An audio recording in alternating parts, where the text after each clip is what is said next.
Okay, hello everybody, welcome back to the channel. Today we're going to have a nice quick video for you today on this nice Friday. Now I know it's not Photoshop Friday today, which it usually would be, but I've been super busy these last couple days, so I haven't really been able to prepare for the Photoshop Friday, so that's my apologies. But nonetheless, today we're going to be talking about very briefly on manual focus versus autofocus. Now they both kind of have their uses in their own ways, shapes and forms. But these two are very important because there's certain circumstances where you want to use one or the other. Now, if you are mainly a photographer, and probably I'd want to say like 80% of the time, you're going to want to use manual focus. Anytime where you're controlling your subject and you don't have to make quick decisions, you have to use manual focus. Well, you don't necessarily have to, but it's much better to use manual focus because you can really gauge what you're focusing in on, because autofocus sometimes can focus in on something that you don't want and you can miss the shot. And manual focus makes such more crisp photos.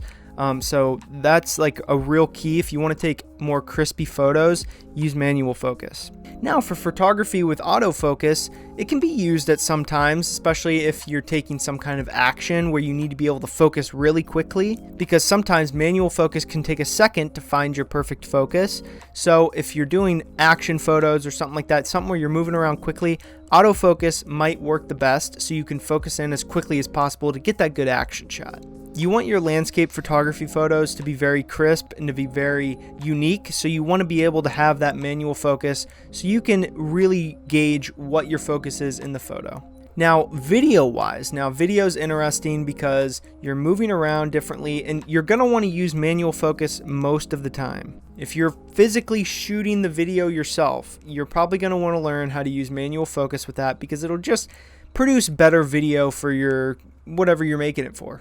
Now, for video-wise, if you're making vlog-style content or you're recording by yourself in your room and you have no other people to help or anything, you're probably going to want to use autofocus. Like autofocus, that's what I'm using right now to film my videos because I don't have anybody controlling my manual focus behind the camera, because if I move around or something like that, I don't want to be out of focus. So manual focus is good in that sense if you're looking to vlog or do kind of content by yourself.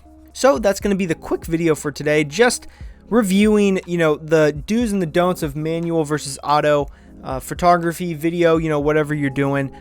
Just wanted to make those things clear because sometimes it can be a blurred line. Like sometimes you don't know when to use manual focus, sometimes you do.